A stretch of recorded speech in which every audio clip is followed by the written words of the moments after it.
For advertisement, call 8125893028. Our Gmail maxtvtelugu@gmail.com.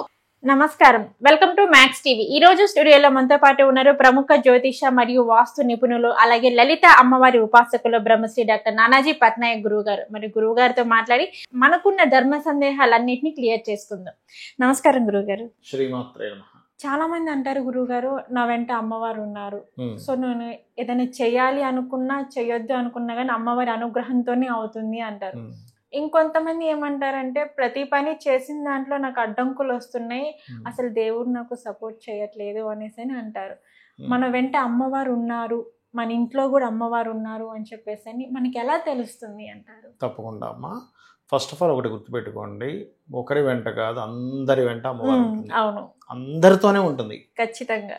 అయితే ఇక్కడ మీకు సందేహం కలగచ్చు, మరి అందరి వెంట అమ్మవారు ఉంటే మరి కొంతమందికి ఫెయిల్యూర్స్ ఎందుకు వస్తున్నాయి, కొంతమందికి సక్సెస్ ఎందుకు వస్తుంది?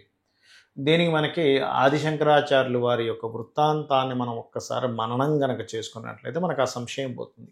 ఎలా అంటే, ఒకసారి ఆదిశంకరాచార్యులు వారు భిక్షాటన చేసుకుంటూ ఉండగా ఒక ఇంటికి వెళ్తాడు ఆయన. ఒక ఇంటికి వెళ్ళినప్పుడు అందులో ఉండే ఒక వృద్ధురాలు, 125 వృద్ధురాలు సంథింగ్, ఆవిడ ఒక ఉసిరికాయని ఇస్తుంది అతనికి దానంగా తీసుకొచ్చి. అయ్యా, నేను ఇంట్లో 10 రోజుల నుంచి ఏమీ తినలేదు, ఇది దేవుడి దగ్గర నైవేద్యం పెట్టిన ఉసిరికాయ, మా వారు ఏదైనా తీసుకొస్తా అని వెళ్ళారు బయటకు. అప్పట్లో ఎలా అంటే ఊర్లు పట్టి వెళ్ళేవారు, ఏదైనా వ్యాపారం చేసుకుని వచ్చేవారు డబ్బులు తీసుకొని వెళ్ళారు. కాబట్టి మా ఇంట్లో ఉన్నది ఇది ఒకటే అన్నప్పుడు అతనికి ఆనందం బాధ రెండు కలుగుతాయి. ఆదిశంకరాచార్యుల వారికి కలిగి ఒక్కసారిగా లక్ష్మీదేవిని ప్రార్థిస్తాడు. ప్రార్థించి, ఈవిడ ఇంత దారిద్ర్యంతో ఉంది అమ్మ, నువ్వు ఈవిడిని ఎట్లాగైనా కటాక్షించాలి అన్నప్పుడు లక్ష్మీదేవి ఏం చేస్తుందంటే, ఏదైనా దేవత మనల్ని కటాక్షించాలంటే పూర్వజన్మ పుణ్యం అనేటువంటిది ఉండాలి. అందుకే మన సనాతన ధర్మంలో దానానికి ఎక్కువ ప్రాముఖ్యత ఇస్తారు. ఎవరికైనా ధర్మము దానము చేయండి, అది మీకు పుణ్యంగా మారుతుంది. అందులో ముఖ్యంగా దైవతా సంబంధించిన కార్యక్రమాలు ఉంటాయి. ఎవరికైనా దానం చేయడం, పేదవాళ్ళకి కావచ్చు, ఎవరికైనా కానీ పుస్తకాలు పంచిపెట్టాము, అదొక విద్యాదానం. అన్నదానం చేసాం, అయితే కడుపు నిండిన వాడికి కాదు, నిజంగా ఆకలితో ఉన్నవాడితో అన్నదానం చేయాలి. లేనట్లయితే అది అపాత్ర దానము అంటారు దాన్ని. అవసరం లేని వాడికి ఇచ్చావు, వాడు తీసుకెళ్ళి పాడేస్తాడు. అట్లా అలాగే ఎవరికి అవసరం లేని వాడికి డబ్బులు ఇచ్చాము, వాడు తీసుకెళ్ళి తాగుతాడు. దానివల్ల అపాత్ర దానం తప్పితే మరొకటి కాదు. అయితే అవసరం ఉన్న వాళ్ళకి దానం ఇస్తే అది మీకు పుణ్యంగా ఉంటుంది. అప్పుడు ఆదిశంకరాచార్యుల వారికి అమ్మవారు ఏమంటుందంటే, శంకర నువ్వు అన్నది కరెక్టే, కానీ ఇక్కడ ఇవిడికి పుణ్యం లేదు నేను ఇవ్వాలంటే. అంటే ఏమిటి, పుణ్యం ఉంటేనే మీకు ఇస్తుంది. ఒక టీచర్ అందరికీ క్లాస్లో టీచర్ చెప్తుందమ్మా, అందరికీ క్లాస్ ఒకలాగే చెప్తుంది, కానీ మార్కులు వేసేటప్పుడు ఎవడు కరెక్ట్ రాశాడు వాడికి. అలా అని టీచర్ స్కూల్లో లేదని కాదు, చెప్పలేదని కాదు, మార్కులు దిద్దేటప్పుడు టీచర్ దిద్దలేదని కాదు, ఎవడు బాగా రాస్తాడు వాడికి మార్కులు ఎలా వేస్తుందో, టీచర్ స్కూల్లో ఎలా అయితే అందరితో పాటు ఉంటుందో అమ్మవారు కూడా మన అందరితోనే ఉంటుంది, కానీ మనం చేసే పుణ్యాన్ని బట్టి మనకు ఫలితం ఇస్తుంది. అర్థమైంది మీకు? అర్థమైంది గురువుగారు. సో మనం చేసేదాన్ని బట్టి అమ్మవారు మనకి ఏది అనుగ్రహించాలి, ఏది అనుగ్రహించకూడదు అనేది డిపెండ్ అయి ఉంటుంది అనమాట. కాబట్టి ఏంటి, పుణ్యం ఎక్కువగా చేసుకోవాలి, పాపకర్మ చేయకూడదు. దేవతా దూషణ, దేవతా సంబంధించినవి చేసేటువంటి భక్తుల్ని ఎక్కువ దూషించకూడదు. ఎప్పుడు భగవంతుడిని అన్న ఏం పట్టించుకోట, భక్తుడిని అంటే ఒప్పుకోట. అంటే ఎలా అంటే, ఇప్పుడు చూడండి చిన్న ఎగ్జాంపుల్ చెప్తాను. ఒక కోడి ఉంటుంది, కోడిని మనం ఇలా రాయిబట్టి ఇలా అంటున్నాం పారిపోతుంది, కానీ అదే పిల్లలతో ఉన్న కోడి ఎదురు తిరుగుతుంది, మనల్ని పొడవడానికి వస్తుంది. దాని మీద పులిలా మనల్ని పొడవడానికి ఎలా అయితే ఒప్పుకోదో, ఒక ప్రతి జీవి తన పిల్లల జోలికి వెళ్తే ఎలా ఒప్పుకోదో, ఈ విశ్వం మొత్తం ఆ యొక్క పరమేశ్వరుడు, అమ్మవారు, విష్ణువు అనుకోండి, వీళ్ళు సృష్టించినటువంటి విశ్వం. దీంట్లో మన ఈ జీవులందరూ కూడా మన పిల్లలు లాంటి వాళ్ళు భగవంతుడికి. అలాంటప్పుడు ఆ భక్తుడిని అంటే భగవంతుడు ఊరుకోడు అనమాట. అలా కాబట్టి ఏంటంటే, అమ్మవారు ప్రతి ఒక్కరితోనూ ఉంటుంది. అమ్మవారు లేని చోటు లేదు, అమ్మవారు ఉండని చోటు లేదు. నువ్వు ఎంతవరకు గుర్తిస్తున్నావు, నువ్వెంతవరకు తలుచుకుంటున్నావు, నువ్వెంతవరకు ఆవిడని ఆరాధిస్తున్నావు, నువ్వెంతవరకు చెప్పుకుంటున్నావు. ఇప్పుడు మీతోనే కంటిన్యూస్గా ఉండాలనుకోండి, మీరేం చేయాలంటే, మొట్టమొదటిగా ప్రతి దాన్ని మీరు చెప్పుకుంటూ ఉండాలి. అమ్మ నాకు ఈరోజు ఇక్కడికి వెళ్తున్నాను, నీ అనుగ్రహం. అంటే ఎలా అంటే, ఇప్పుడు చాలా మంది ఏం చేస్తారంటే, ఒక పని అవ్వాలి, నాకు అయిపోవాలంటారు. అలా కాదు. ఎప్పుడు భగవంతుని ఎలా కోరాలంటే, అమ్మ నేను పలానా దగ్గరికి వెళ్తున్నా, నా ప్రయత్నం నేను చేస్తున్నా, అది నాకు మంచిదైతే నువ్వు ఇవ్వు, నీ అనుగ్రహం అనుకుంటా, మంచిది కాదా నాకు అనుభవం వచ్చింది అనుకుంటా, అంతే. నాకు ఇది మంచిదైతే నాకు ఇవ్వు, నాకు ఇది మంచిదిగా కాదనుకుంటే నాకు ఇవ్వకు, నేను నీ మీద నమ్మకంతో వెళ్తున్నా అనుకుంటే ప్రతిదీ కూడా ఆ యొక్క శ్రీకృష్ణ పరమాత్మ భగవద్గీతలో ఎలా అయితే చెప్పారో అతను ఏం చెప్తాడు, ప్రయత్నం నువ్వు చేస్తూ ఉండు, ఫలితం గురించి నువ్వు ఆశించు. నువ్వు ప్రయత్నంలో నువ్వు ఆనందం పొందు. ఒక 100 మీటర్లు పరుగు పందెం ఉంది, ఆ 100 మీటర్ల పరుగు పందెం పరిగెట్టేటప్పుడు ఎంజాయ్ చేయాలి.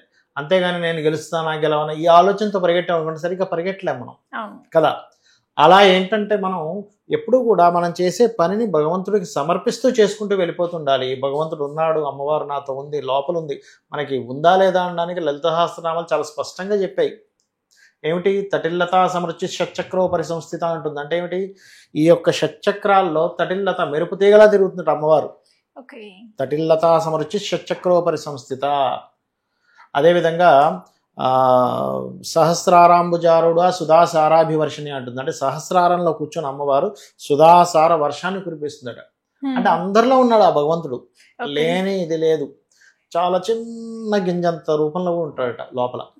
అయితే ఏమిటి, ఉన్నాడు కానీ నువ్వు గుర్తించి అడుగుతుంటే నీకు ఇస్తుంటాడు. ఇప్పుడు టీచర్ ఉన్నారు, టీచర్ నువ్వు క్లాసులో ఊరిని కూర్చొని వచ్చేసిన దానికి కూర్చొని టీచర్ నాకు ఈ డౌట్ ఉంది చెప్పండి టీచర్ అని వినయంగా అడిగిందని టీచర్ నీకు చెప్తుంది. ఏమి అడగకపోతే టీచర్ ఎందుకు చెప్తుంది నీకు, నీకు అన్నీ తెలుసు అనుకుంటుంది.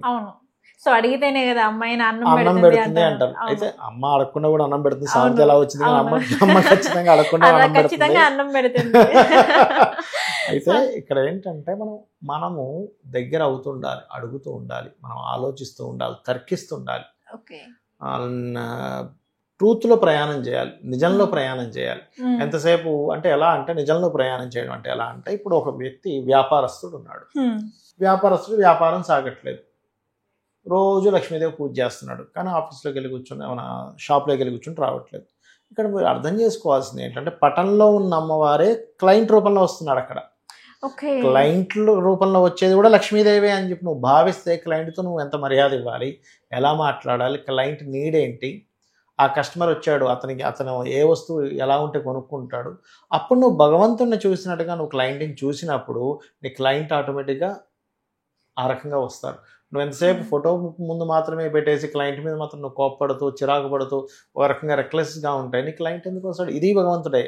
అంతే, శాస్త్రం ఏం చెప్తుందంటే అంతా భగవత్ స్వరూపమే. నువ్వు అంతట్లో చూడు, ఒట్టి పటంలోనే కాదు, అంతటిలో నువ్వు భగవత్ స్వరూపాన్ని చూసినప్పుడు భగవంతుడు నీతో ఉంటాడు, నీలో భగవంతుడు ఉంటాడు, భగవంతుడిలో నువ్వు ఉంటావు. మనకి ఏదో ఒక రూపంలో భగవంతుడు అయితే ఇవ్వడం అనేది జరుగుతూ ఉంటుంది. ఇవ్వడమే ఆయన పని. ఆయన పని ఏంటంటే ఇవ్వడమే. ఆయనకి మనం ఇవ్వడం ఏముండదు. ఇప్పుడు యాపిల్ పళ్ళని చూపించినా సరే మళ్ళీ ఆ యాపిల్ పళ్ళు మనమే తింటాం, ఆయన తినేది ఉండదు, ఆయన చూస్తాడు అంతే. ఆయన ఏంటంటే మనకు అన్నీ ఇస్తూ ఉంటాడు.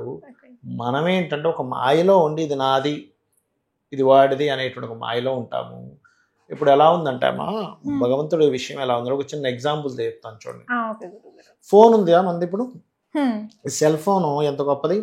ఎక్కడో అమెరికాలో ఉన్నవాడికి సెకండ్స్లో మనం ఫోన్ చేస్తున్నాం, అవునా? అవును. సెల్ఫ్ ఒక్కసారైనా అబ్బా ఎంత గొప్పదిరా ఈ ఫోన్, ఎవడు కనిపెట్టరా ఎప్పుడైనా తలుచుకుంటామో తలుచుకోము. ఎంతసేపు సిగ్నల్ సరిగ్గా రాలేదనుకోండి, ఏం సిగ్నల్స్ రా, సిగ్నల్స్ రాలేదు, నేను మార్చేస్తాను, వోడాఫోన్ నుంచి జియోకి వెళ్ళిపోనా, లేకపోతే బిఎస్ఎన్ఎల్కి వెళ్ళిపోనా, లేకపోతే ఎయిర్టెల్కి వెళ్ళిపోనా అని ఆలోచిస్తాం. కానీ ఫోన్ గొప్పతనం గురించి ఒకసారి అలాగే భగవంతుడికి ఏమైందంటే పరిస్థితి, జనాలు ఈ గుడికి వెళ్తున్నాము కొంచెం 10 సార్లు ఓకే అయింది, కానీ 11వ సార్లు నేను కోరిక ఎందుకు అవ్వలేదు సార్ అంటే మనం ఇప్పుడు గుడి మార్చాలా దేవుడిని మార్చాలా అనుకుంటున్నాం, నెట్వర్క్ మార్చినట్టుగా.